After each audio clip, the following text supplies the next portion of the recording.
ಎಲ್ಲ ರೈತ ಬಾಂಧವರಿಗೂ Nataraja agri clinic ಮತ್ತು ಇನ್ಪುಟ್ಸ್ ವತಿಯಿಂದ ಹೃತ್ಪೂರ್ವಕವಾದ ಸ್ವಾಗತ. ಸೊ ಈ ದಿನ ಎಲ್ಲ ರೈತರಿಗೂ ಯಾವ ಬೆಳೆ ಬಗ್ಗೆ ಮಾಹಿತಿ ಕೊಡ್ತಾ ಇದ್ದೀನಿ ಅಂದರೆ ಅಡಿಕೆ ಬೆಳೆ. ಅಡಿಕೆ ಬೆಳೆನಲ್ಲಿ ಮುಖ್ಯವಾಗಿ ಯಾವ ಒಂದು ಸಮಸ್ಯೆ ಬಗ್ಗೆ ಮಾಹಿತಿ ಕೊಡ್ತಾ ಇದ್ದೀನಿ ಅಂತಂದರೆ ಆಂಬ್ರೋಸಿಯಾ ಬೀಟಲ್ ಅಂತ ಕರಿತೀವಿ. ಆಂಬ್ರೋಸಿಯಾ ಬೀಟಲ್ ಅಂತಂದರೆ ಆಂಬ್ರೋಸಿಯಾ ಜೀರುಂಡೆ ಅಂತ ಕರಿತೀವಿ. ಇತ್ತೀಚೆಗೆ ನಾವು ಕಡೂರು ತಾಲೂಕಿನ ಕೆಲವೊಂದು ಅಡಿಕೆ ತೋಟದ ಭಾಗಗಳಲ್ಲಿ ರೈತರುಗಳು ತಾವಾಗೇ ಐಡೆಂಟಿಫೈ ಮಾಡಿರ್ತಕ್ಕಂಥ ಸಮಸ್ಯೆಗಳು ಇದಾವೆ. ಕೆಲವೊಂದು ಬಾರಿ ನಾವಾಗೆ ಫೀಲ್ಡಿಗೆ ಹೋದಾಗಲೂ ಕೆಲವೊಂದು ಸಾರಿ ಈ ಸಮಸ್ಯೆನ ನೋಡ್ತಾ ಇದ್ದೀವಿ. ಈ ಒಂದು ಆಂಬ್ರೋಸಿಯಾ ಬೀಟಲ್ ಡ್ಯಾಮೇಜ್ ಯಾವ ರೀತಿ ಇರುತ್ತೆ ಅಡಿಕೆ ಬೆಳೆನಲ್ಲಿ ಅನ್ನೋದ್ರ ಬಗ್ಗೆ ರೈತರಿಗೆ ಸಂಕ್ಷಿಪ್ತವಾಗಿ ಮಾಹಿತಿನ ಕೊಡ್ತಾ ಇದ್ದೀವಿ. ಕೆಲವೊಂದ್ಸತಿ ನಾವು ಅಡಿಕೆ ತೋಟದಲ್ಲಿ ನೋಡಿದಾಗ ಮಧ್ಯದಲ್ಲಿ ಎಲ್ಲೋ ಒಂದೊಂದು ಭಾಗದಲ್ಲಿ ಅಡಿಕೆ ಗಿಡಗಳು ಸುಳಿ ಪೂರ್ತಿ ಒಣಗೋಗಿ ಸಾಯ್ತಕ್ಕಂಥ ಸಮಸ್ಯೆ ಇರುತ್ತೆ. ಇಲ್ಲಿ ಅಡಿಕೆ ಬೆಳೆ ಸಾಯ್ತಕ್ಕಂಥ ಸಮಸ್ಯೆ ಕೆಲವೊಂದ್ಸರಿ ಅಣಬೆ ರೋಗದಿಂದ ಬರ್ಬೋದು, ಕೆಲವೊಂದ್ಸತಿ ಇಡಿಮುಂಡಿಗೆ ಸಮಸ್ಯೆಯಿಂದಲೂ ಬರ್ಬೋದು, ಕೆಲವೊಂದ್ಸತಿ ಕೊಳೆ ರೋಗದಿಂದಲೂ ಬರ್ತಕ್ಕಂಥ ಸಂಭವ ಇರುತ್ತೆ. ಇಲ್ಲಿ ಏನಾಗುತ್ತೆ ಅಂದ್ರೆ ಸಾಮಾನ್ಯವಾಗಿ ಈ ಮೂರು ಸಮಸ್ಯೆಗಳು ರೈತರಿಗೆ ಗೊತ್ತಿರುತ್ತೆ. ಇಲ್ಲಿ ಏನಾಗುತ್ತೆ ಅಂತಂದ್ರೆ ಈ ಸಮಸ್ಯೆನ ಕೆಲವೊಂದ್ಸತಿ ರೈತರು ಈ ರೀತಿಯಾಗಿ ತಪ್ಪು ತಿಳ್ಕೊಂಡು ಅದಕ್ಕೆ ಪರಿಹಾರ ಕೊಡಕ್ ಹೋದಾಗ ಅದು ಸಮಸ್ಯೆ ಪರಿಹಾರ ಆಗೋದಿಲ್ಲ. ಇಂಥ ಸಮಸ್ಯೆನ ರೈತರು ಯಾವ ರೀತಿ ಕ್ಲೋಸ್ ಆಗಿ ಅಬ್ಸರ್ವ್ ಮಾಡ್ಬೇಕು ಅನ್ನೋದ್ರ ಬಗ್ಗೆ ಮಾಹಿತಿ ಕೊಡ್ತಾ ಇದ್ವಿ.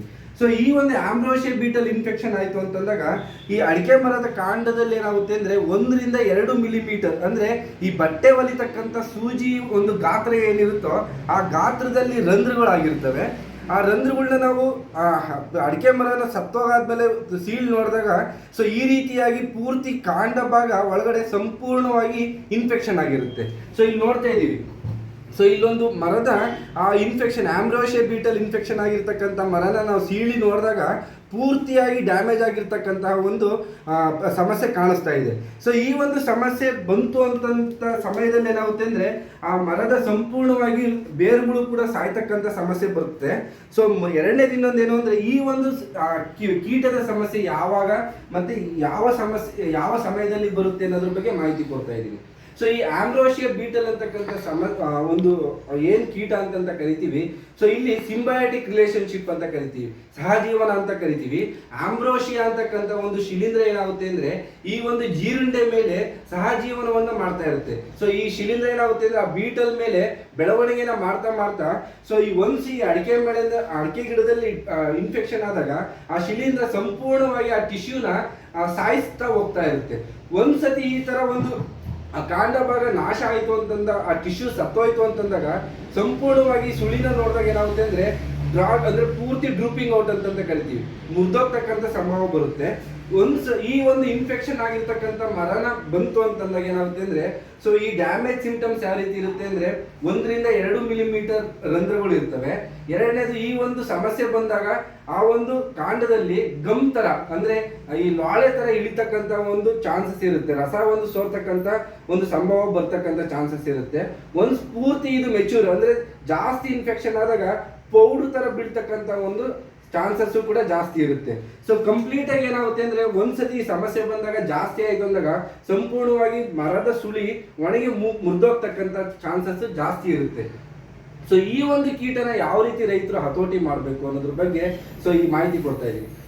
ನಾರ್ಮಲಿ ನಾವು ಅಡಿಕೆ ಮರ ಅಂತ ಬಂತು ಅಂದಾಗ ಮುಂಚೆ ಎಲ್ಲ ನೋಡ್ತಾ ಇದ್ದು ಅಡಿಕೆ ಮರಕ್ಕೆ ಪ್ರತಿ ವರ್ಷನೂ ಬೇಸಿಗೆ ಸಮಯದಲ್ಲಿ ಸುಣ್ಣವನ್ನು ಲೇಪನ ಮಾಡ್ತಕ್ಕಂಥದ್ದು ಭಾರಿ ಮುಖ್ಯವಾಗಿ ಅಭ್ಯಾಸನ ಮಾಡ್ತಾ ಇದ್ರು.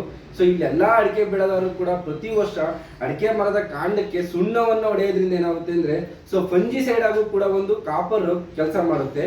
ಈ ತರದ್ದೊಂದು ಇನ್ಫೆಕ್ಷನ್ ಬಂತು ಅಂದ್ರೆ ಅದನ್ನ ತಡ್ಕೊಂತಕ್ಕಂತ ಪ್ರಿವೆಂಟಿವ್ ಮೆಜರ್ ಅಂತಾನು ಕರಿತೀವಿ. ಎರಡನೇ ಇನ್ನೊಂದೇನು ಅಂತಂದ್ರೆ ಈ ರೀತಿಯಾದ ಒಂದು ಸಮಸ್ಯೆ ಯಾವಾಗ ಬರುತ್ತೆ ಅಂದ್ರೆ ಸ್ಟ್ರೆಸ್ ಅಂತ ಕರಿತೀವಿ. ಗಿಡಗಳಿಗೆ ಯಾವಾಗ ಒತ್ತಡದ ಒಂದು ವಾತಾವರಣ ಇರುತ್ತೋ ಅಂತಹ ಸಮಯದಲ್ಲಿ ಈ ಒಂದು ಇನ್ಫೆಕ್ಷನ್ ಜಾಸ್ತಿ ಕಾಣ್ತಕ್ಕಂಥ ಸಮಸ್ಯೆ ಇರುತ್ತೆ. ಹೆಲ್ದಿ ಪ್ಲಾಂಟ್ಸ್ ಅಲ್ಲಿ ಈ ಒಂದು ಬೀಟಲ್ ಇನ್ಫೆಕ್ಷನ್ ತಡ್ಕೊಂತಕ್ಕಂಥ ಶಕ್ತಿ ಅಡಿಕೆ ಗಿಡದಲ್ಲಿ ಇರುತ್ತೆ. ಯಾವ ಅಡಿಕೆ ಗಿಡಗಳು ಒಂದು ಒತ್ತಡದ ಒಂದು ಸಂಭವದಲ್ಲಿ ಇರ್ತಾವ ಅಂತ ಗಿಡದಲ್ಲಿ ಈ ಒಂದು ಆಂಬ್ರೋಸಿಯಾ ಬೀಟಲ್ ಅಂತಕ್ಕಂತಹ ಸಮಸ್ಯೆ ಜಾಸ್ತಿ ಕಾಣಿಸ್ತಾ ಇರುತ್ತೆ. ಇಂತಹ ಸಮಸ್ಯೆ ನಮ್ಮ ನಾರ್ಮಲ್ ಆಗಿ ಏನಕ್ಕೆ ಬರುತ್ತೆ ಅಂದ್ರೆ ಅತಿ ಹೆಚ್ಚಾಗಿ ನೀರ್ನ ಕೊಡ್ತಕ್ಕಂಥ ಅಸಮತೋಲನವಾಗಿ ನೀರ್ನ ಜಾಸ್ತಿ ಕೊಡ್ತಕ್ಕಂಥದ್ದು, ಫ್ಲಡ್ ಇರಿಗೇಷನ್ ಅಂದ್ರೆ ಹಾಯಿ ನೀರ್ನ ಕೊಡ್ತಕ್ಕಂತಹ ಚಾನ್ಸಸ್ ಇದ್ದಾಗ. ಎರಡನೇದು ಕೆಲವೊಂದು ತೋಟದಲ್ಲಿ ಬಾರ್ಡರ್ ಅಲ್ಲಿ ಏನಾಗುತ್ತೆ ಅಂದ್ರೆ ಬೇರೆ ಬೇರೆ ರೀತಿಯಾದ ಹಣ್ಣಿನ ಬೆಳೆಗಳನ್ನು ಬೆಳೆದಿರ್ತಾರೆ. ಸೊ ಗಾಳಿ ಅಥವಾ ಏನಾದ್ರು ಸಂಭವದಲ್ಲಿ ಮುರಿದು ಅಥವಾ ಬಿತ್ತು ಅಂತಂದಾಗ ಆ ಒಂದು ಡೆಡ್ ಟಿಶ್ಯೂ ಮೇಲೂ ಕೂಡ ಅಂದ್ರೆ ಸತ್ತಿರ್ತಕ್ಕಂತಹ ಮರದ ದಿಮ್ಮಿ ಮೇಲೂ ಕೂಡ ಈ ಒಂದು ಬೀಟಲ್ ಬೆಳೀತಕ್ಕಂತಹ ಚಾನ್ಸಸ್ ಇರುತ್ತೆ. ಅಂತಹ ಸಂದರ್ಭದಲ್ಲಿ ನಿಮ್ಮ ತೋಟದಲ್ಲಿ ಯಾವ್ದಾದ್ರು ಮರಗಳು ಬಿದ್ದಿದ್ರೆ ಅದನ್ನ ಎರಾಡಿಕೇಶನ್ ಅಂತ ಕರಿತೀವಿ. ತೋಟದಿಂದ ಹೊರಗಡೆ ಬಿಸಾಕ್ತಕ್ಕಂಥದ್ದು ಅಥವಾ ಸುಟ್ಟಾಕ್ತಕ್ಕಂಥದ್ದು ಭಾರಿ ಒಂದು ಉಪಯುಕ್ತವಾದ ಒಂದು ಪ್ರಿವೆಂಟಿವ್ ಮೆಜರ್ ಅಂತ ಕರಿತೀವಿ. ಮೂರನೇದು ಇನ್ನೊಂದೇನು ಅಂತಂದ್ರೆ ಕೆಲವೊಂದ್ಸತಿ ರೈತರು ಏನ್ ಮಾಡ್ತಾರೆ ಅಂದ್ರೆ ಕೆರೆಗೋಡ್ ಬಳಸ್ತಕ್ಕಂಥದ್ದು, ಕೆರೆ ಮಣ್ಣನ್ನ ಶಿಲ್ಟ್ ಅಂತ ಕರಿತೀವಿ ಅದನ್ನ. ಸೊ ಈ ತರ ಕೆರೆ ಮಣ್ಣನ್ನು ಯಥೇಚ್ಛವಾಗಿ ಬಳಸೋದ್ರಿಂದ ಏನಾಗುತ್ತೆ ಅಂದ್ರೆ ಮಣ್ಣಿನ ಭೌತಿಕ ಗುಣಲಕ್ಷಣದಲ್ಲಿ ಏರುಪೇರಾಗಿ ಸಸ್ಯಗಳಲ್ಲಿ ಒತ್ತಡ ಬೀಳ್ತಕ್ಕಂತಹ ಸಂಭವ ಜಾಸ್ತಿ ಇರುತ್ತೆ. ಇಂತಹ ಒಂದು ಅನಿಯಮಿತ ಪ್ರಾಕ್ಟೀಸಸ್, ಅಗ್ರನಮಿ ಪ್ರಾಕ್ಟೀಸ್, ಬೇಸಾಯ ಪದ್ಧತಿಗಳನ್ನ ಮಾಡೋದ್ರಿಂದನೂ ಕೂಡ ಈ ಚಾನ್ಸಸ್ ಜಾಸ್ತಿ ಇರುತ್ತೆ. ಕೆಲವೊಂದು ಸಂದರ್ಭದಲ್ಲಿ ವ್ಯವಸಾಯ ಮಾಡುವಾಗ ಟ್ರ್ಯಾಕ್ಟರ್ನ ಬಳಸಿ ವ್ಯವಸಾಯ ಮಾಡುವಾಗ ಆ ಮರದ ಕಾಂಡದಲ್ಲಿ ಡ್ಯಾಮೇಜ್ ಆದಾಗಲೂ ಕೂಡ ಸೊ ಈ ಒಂದು ಇನ್ಫೆಕ್ಷನ್ ಈಸಿಯಾಗಿ ಆಗ್ತಕ್ಕಂಥ ಚಾನ್ಸಸ್ ಕೂಡ ಜಾಸ್ತಿ ಇರುತ್ತೆ. ಮೂರನೇದು ಇನ್ನೊಂದೇನಂದ್ರೆ ವೀಡ್ಸ್. ಸೊ ಕೆಲವೊಂದು ಸತಿ ಅತಿ ಹೆಚ್ಚಾಗಿ ಕಳೆನ ನಿಯಂತ್ರಣ ಮಾಡದೇ ಇರ್ತಕ್ಕಂಥ ಸಂದರ್ಭದಲ್ಲೂ ಕೂಡ ಈ ಒಂದು ಕೀಟ ಹೋಸ್ಟ್ ಆಗಿರ್ತಕ್ಕಂತಹ ಈ ಕಳೆಗಳನ್ನ ಜಾಸ್ತಿ ಬೆಳೆದ್ರಲ್ಲೂ ಕೂಡ ಈ ಸಮಸ್ಯೆ ಜಾಸ್ತಿ ಕಾಣಿಸ್ತಾ ಇರುತ್ತೆ. ಸೊ ಇದನ್ನ ನಾವು ಯಾವ ರೀತಿ ಹತೋಟಿ ಮಾಡಬೇಕು? ಸೊ ಮುಂಜಾಗೃತ ಕ್ರಮವಾಗಿ ಈ ರೀತಿಯಾಗಿ ಏನಾದ್ರು ಮರ ಕಾಣುತ್ತಾ ಅಂತಂತ ಸಂದರ್ಭದಲ್ಲಿ ಜಮೀನಲ್ಲಿ ಈ ಮರನ ಜಮೀನಿಂದ ಹೊರಗಡೆ ಹಾಕ್ಬಿಟ್ಟು ಸುಟ್ಟಾಕ್ತಕ್ಕಂಥದ್ದು ಭಾರಿ ಉತ್ತಮವಾದ ಪ್ರಾಕ್ಟೀಸ್ ಅಂತ ಹೇಳ್ತೀವಿ. ಎರಡನೇದು ಇನ್ನೊಂದೇನು ಅಂದ್ರೆ ಆಲ್ರೆಡಿ ಇನ್ಫೆಕ್ಷನ್ ಆಗಿತ್ತು ಅಂದ್ರೆ ಆ ಮರಕ್ಕೆ ಸೊ ಕೆಲವೊಂದು ಇನ್ಸೆಕ್ಟಿಸೈಡ್, ಸಿಸ್ಟಮಿಕ್ ಇನ್ಸೆಕ್ಟಿಸೈಡ್ ಅಂತ ಕರಿತೀವಿ, ಆ ಇನ್ಸೆಕ್ಟಿಸೈಡ್ ಅನ್ನ ಮಿಶ್ರಣ ಮಾಡಿಬಿಟ್ಟು ಕಾಂಡಕ್ಕೆ ಡ್ರೆಂಚಿಂಗ್ ಮಾಡೋದ್ರಿಂದನೂ ಕೂಡ ಈ ಒಂದು ಸಮಸ್ಯೆನ 100% ಕಂಟ್ರೋಲ್ ಮಾಡ್ಬೋದು ಅನ್ನೋದು ಆ ಮಾತನ್ನು ಕೂಡ ಈ ಸಂದರ್ಭದಲ್ಲಿ ಹೇಳೋದಕ್ಕೆ ಇಷ್ಟಪಡ್ತೀನಿ. ಸೊ ಎಲ್ಲ ರೈತರುಗಳು ಕೂಡ ಆದಷ್ಟು ತಮ್ಮ ಜಮೀನಿನಲ್ಲಿ ಮಿಶ್ರ ಬೆಳೆ ಪದ್ಧತಿ ಅಳವಡಿಕೆ ಮಾಡ್ಕೊಳ್ಳೋದು.